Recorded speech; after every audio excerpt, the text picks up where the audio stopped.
Wait a minute. Yo, I just got through watching Black Ink Crew Chicago season 3 episode Janelle something, and y'all, like, it was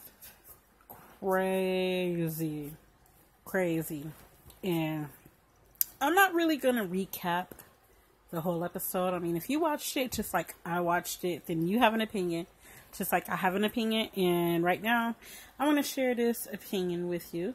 If you want to know why I keep getting bopped upside the head with this hanger, is because I was actually in the process of cleaning my bedroom, and I did laundry, and I'm actually just starting to put that laundry away. So that's why I keep getting bopped with hangers. But y'all, listen, it was crazy. So, like, before he meets up with Janelle, the cousin, and he meets up with Janelle, the cousin, because she is supposed to be, he meets up with Janelle, the cousin, because she invited him to her house under the assumption that her mother would be there, and Four would be able to meet her mother, and her mother would be able to explain to Four the relationship between her and Four's dad, which are cousins. There's no, I mean, okay, that's cool or whatever, but if I was him, I would have like kind of like checked out her story beforehand. You would have to tell me some things about my father that you couldn't find out on the internet. I mean, you're going to have to tell me who his mom is, who your cousin is, how you're related. I'm going to have a lot of questions, and I don't know if it was edited out or if Four really just didn't have any of those questions because he's like going through something where like he missing his dad because his dad passed away and he just want to be attached to his dad's side of the family or whatever. I don't know, but it doesn't seem like he asked any of those questions before he kind of just like, okay, went on with his woman said and just opened his heart and his life up to her. So they get to her house. She sets out some chicken and some biscuits and a little bit of liquor, you know, trying to entertain him and Don. But, you know, 30 minutes into it, her mom's not there. And not only is her mom not there, but she's calling her mom, and her mom is sending her a voicemail. And then after her mom sends her the voicemail, her mom sends her a text, supposedly, I would have asked to see the text, supposedly saying that she doesn't want to meet him, she's not ready. Like, but this is the whole reason for him coming to your house. So I'm kind of with Don and Nikki, even though I think Nikki is batshit crazy. I am with her when she says that this girl is more like a groupie and she's just trying to get to know you by any means necessary, and you put the information out there and she's just going full throttle because, as Nikki said, she doesn't have any receipts. Now, we get to Ashley. Ashley is wanting to be intimate, extra intimate with Don. And y'all, like, when Don was talking about how much special relations Ashley wanted to have with him since he was out of work, when she said that she wanted to spend more time with, why is the phone thinking like that? When she said that she wanted to spend more time with the family, immediately I thought, oh, she wanted another baby because, yeah, she's accepting your daughter, but she's really jealous because this woman has a daughter with you and she doesn't, so she really wants a kid. So that's why she's having so much sex. Yeah, and that's about it. And also, Don actually received his certificate. Go ahead, Don boy. I'm proud of you. Making goals come to life, definitely. But he went ahead and received his certificate to say that he can officially pierce, and he did his first piercing on Sydney Star. Now, I don't know if he knew really who Sydney Star was, but, you know, he was, like, looking at her butt, and he was, like, feeling her butt, and so she said that she wanted him to pierce her penis, and then he, like, became disinterested real quick. But he did a piercing, and that was his first piercing at the shop, and that was pretty cool. I like that. What else went on? They did, like, a charity event. I said I wasn't even going to recap the whole episode, but I guess I'm recapping the whole episode. Oh, well, let's just roll with it.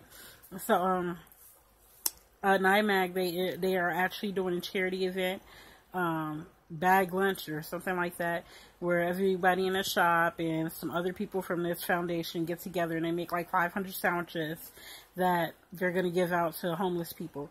And I think that's very, very cool. That is very, very cool. If I can find people to do that shit with me, I would do something like that, honestly. Okay, next. And Ryan didn't really have anything going on. Danielle didn't have anything going on. Dunn didn't really have anything going on. I already told you what was going on with 4. Junior didn't really have anything going on. Lily and Cobra moved in together. And, I mean, Cobra is clearly crushing on Lily. And we're going to see that shit come to fruition next week. Alright, and what else went on? Did anything else worth... Oh, Charmaine's mother shared with Charmaine that she has been diagnosed with renal failure, and she's at stage 4. And that shit, it like made me very sad because it's irreversible, and my mother actually passed away from renal failure, and it took me a long time to like be able to cope and deal with that. See, I can talk about it right now, and I'm not crying. So I am so wow, y'all. And that's one of the reasons I actually put on a ton of weight. I'm not even gonna lie, dealing with that stuff. But anyway, what else? So so her mother was actually diagnosed with renal failure, and because she was diagnosed with renal failure, she has like this bucket list of all of these things that she want to do. And Charmaine wrote sad, like, Mom, you can't have this. Basically, you can't die. I don't need you to die. I need you in my life. I'm only 27 years old. I don't have any children. I haven't given you any grandchildren. It's so much life that we have to live. And her mom was just like, you know what? We're not even going to focus on this. We're going to make as many memories as we can. We know it's going to happen, so let's just deal with it and go from there. And I love and respect her mother for that. I really do. I really do. I wish that my mother and I had the opportunity to create a lot of memories. But for my mother, it was like we were told she was having renal failure, and 2 months later, she was gone. So it's crazy. So hopefully, her mom continues to take care of herself, like she said, and she's still able to live a long life. So we'll just keep that. We'll just throw that out in the air and keep it floating there. So, Charmaine, girl, I'm with you. I've been through it. If you need to talk to somebody, hit me up, girl. You got a friend in me. Yeah, you got a friend in me. Anyway, or at least a cyber friend. I mean, yeah, at least a cyber friend. So, anyway, what else do I want to say? So, also, what do I want to say? So, that was it. So, oh yeah, so what was really cute is Charmaine and her mom, they got matching butterfly tattoos. That was so beautiful. Now, I wasn't into tattoos when my mom was here on Earth, but if I was, I'm pretty sure I would have loved to have done something like that with her. And now I'm going to get a matching tattoo with my son of what I don't know yet. But yes, girl, I'm biting your style. I'm biting your style. Anyway, so Charmaine's mom told her, like, I got this stuff on the bucket list. If you do something that you're afraid to do with me, then I'll do something that I'm afraid to do with you. And they both could be on my bucket list, and I'll cross them off. So they went to this thing where they could be like acrobats, jump up in the air, flipping and tossing and all this and all that. They did that. Charmaine did it. Her mom chickened out, but they both did go through with the matching butterfly tattoos, which was pretty fly. I love that part. Now let's fast forward. So after the event of the lunch bag by 9mag event, everybody like, okay, we done did this, we done worked hard, so let's go ahead and turn up. So they turning up, they drinking, they partying, they having a good time, and who comes in but Janelle? Now, Ford clearly told her the night before that he didn't want to have anything to do with her because he felt like she played on his emotions and his desperation to know his dad's side of the family, and she tricked him and lured him over to her apartment or whatever under false pretenses. And because of that, he didn't want to be bothered with her unless she could prove to him that she's related to him, and not with just hearsay. And so she pops up at the shop. Now Nikki, she like, wait a minute, what the fuck is this bitch doing here? That's the look that she gave anyway. And so she comes in, she's like, hi everybody. And so they all are like, hi, like, why are you here? Like, oh, I'm here to see for, oh, well, you know, he's busy right now. So he's in the back, but he's busy. So maybe you can come another time. That's what they were telling. I mean, that's what they were implying. But she didn't get it. She's like, oh, well. She looked at Nikki like, bitch, you mean nothing to me. And she just kept it moving. I'm like, honestly, but if that was my man, and I met you with my man, and you telling me you're his cousin, but yet you ain't giving me no mama names, no grandmama names, no auntie names, no uncle names, no names. Matter of fact, you ain't even giving me my daddy first or last name. You don't know shit about him. And then you lure me to his house, your house. And then, and I feel like you messing with me. You playing with my emotions. And I tell you I don't want to be bothered. And then you pop up on me. Well, let's say my man was for it. If that was my man and I was for it. Or if, my man was for it and I was Nikki.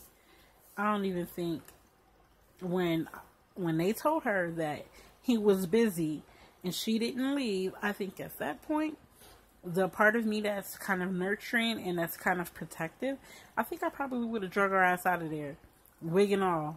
Charlie would have just drug her out by her neck. I'm not even gonna lie. I think that probably would have irritated me. Like, bitch, you hurt, like, you know, he's hurting and grieving over this. And I know he's hurting and grieving over this. And yet you're like, stabbing his wound. And I don't know if it's intentional. I don't know if it's a game to you, and I don't know if it's any truth, but you don't want to take a DNA test or whatever, and you're not introducing me, but you ain't even got to introduce me to my mom. If we cousins, then ain't my grandmother, my dad's mom, ain't she like your auntie or great auntie or your cousin? Can't you introduce me to her? Can you? Like, you related to my daddy, then you know his mama. If his mom or dad is alive, 9 times out of 10, at least one is usually, then let me meet one of them. Let's go from there. But she didn't do that. So she walked right past like, bitch, she ain't shit. And so for you like, man, when she walked in on 4-4, like, man, he gave her that look like, man, what the fuck are you doing here? Didn't I clearly just tell you that I didn't want shit to do with you when I left your house last night? And you just gonna pop up on me at my job? You don't know me like that, homie. Why you popping up on my job? I mean, girl, what's wrong with you? So he's telling her, you know, trying to be as cordial as he can. Like, look, keep it pushing. I don't want nothing to do with you. Just leave. And so, Nikki see this, but Nikki irritated. That's because Nikki is really jealous. I don't even think that she's protective, but I think she's just overly jealous. Especially with the way that she interacts. I think she'll have a problem with any female that Force shows attention to. And with her, he's not even going to be able to have female friends. He's not even going to be able to, like, give autographs. He's not going to be able to take pictures with his fans. I mean, for it, I'm sorry, bro. You need to fall back on that, because that's not a good look. Because just the business that you're in, I mean, you're going to have, like, a lot of female friends. I'm not saying that you need to dip off and do anything with them, but she's just way too jealous, and I think that's really going to I mean, your clientele is probably a lot of women. I think her attitude and the way that she behaves, I think she's probably going to cost you a lot of business, but that's just my personal opinion. Really, what do I know? So, what I will say is that, like, Nikki confronted her, and she like, hey, like, my man told me what was going on. I think you're lying. I think you just a groupie. I think you trying to have sex with him. And she like, man, you a groupie. You acting like you got clout, and you ain't nothing but a girlfriend. You not even his wife, which is true. And Nikki like, what you mean? I'm only your girlfriend. Like, I'm gonna be his wife. Oh, did he propose to you? Because gonna be and is two different things. And I don't remember him proposing to you. I mean, it wasn't too long ago that he was really trying to get with Kat. That's why he sent her flowers or whatever. And then did y'all see that, sidebar? Did y'all see that episode when Don and Four, they were going around Chicago and they were like showing people like different restaurants, and Four, he was like looking, they had a waitress and Four was looking like he was digging a waitress, and the cameras wasn't there, he was gonna flirt with him. And so when Don started asking him about Nikki, like Four was like, man, I don't want to talk about that, let's talk about something else. That's because Four was turned off on Nikki the second she blew up on him about them flowers with Kat. That's something that she didn't have to do. She didn't have to embarrass him like that in front of all of his friends. She didn't have to wild out on Kat. She could have just talked to him or whatever, but she's too fucking wild.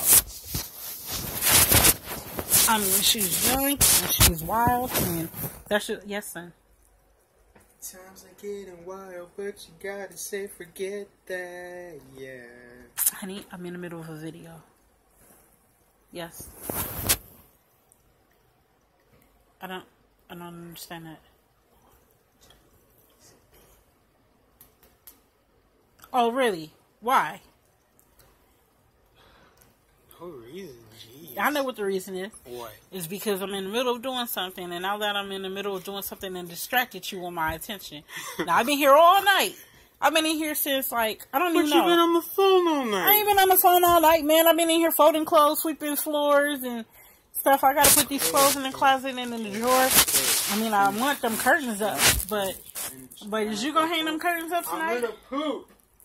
Alright. I'll help you when I get done. Well, hurry up. Don't take all day. Hey, I got some bottles of water on the table. Could you take those and put them in the freezer? Yes. See? Hey! What part of I'm cleaning up don't you understand? Why would you even do that? I don't care. Pick it up. Okay. Don't add to it. Shit, help a sister out. What you doing? I did that on purpose. I know you did that on purpose. Oh, so you're just gonna do it again, huh? No, the disrespect. I love you. I love you too. Golly. I'm sorry for being Yeah, that is pretty rude. Get the hell out. Sorry about that, y'all.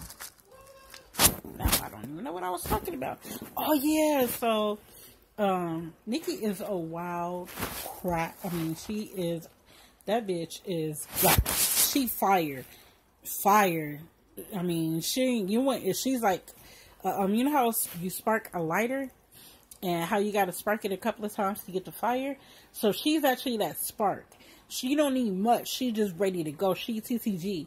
Trained to go. She's TTG all day long. If I ever seen anybody that's TTG. So, anyway. Yo, what the fuck was I talking about?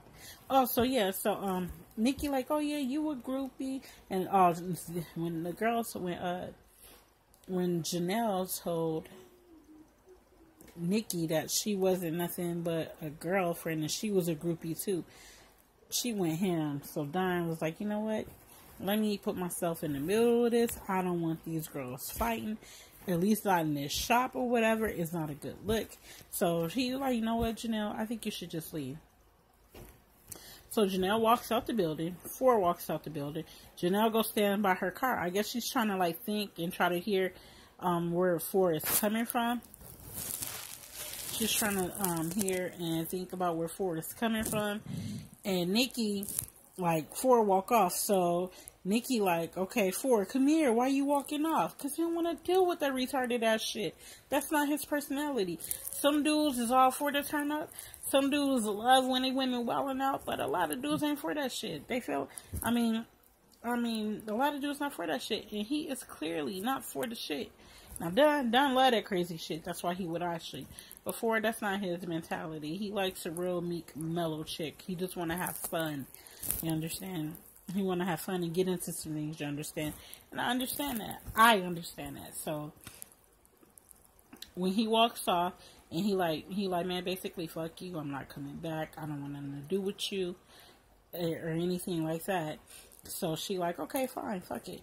So, she go over to Nikki, and she like, man, I'm gonna fuck you up, and you a groupie, and what you want from him, and what you want to just suck his D, and all this, and all. I mean, she was talking real reckless to the girl. And so Nikki thinks she's tough. She think, oh yeah, you little, so you can't do nothing. Honestly, y'all, Nikki got the girl and pulled her wig off, and that girl was going to fuck her up. And I mean, She was gonna fuck her up. You should have seen the way she pushed your bodyguard. Like she got through like 2 bodyguards. She was gonna fuck that girl up. Nikki, you can't be running around putting your hands on everybody. Everybody not Cat not a fighter. Clearly, you can't be touching everybody. And 4, he didn't touch you because he's just not that kind of person.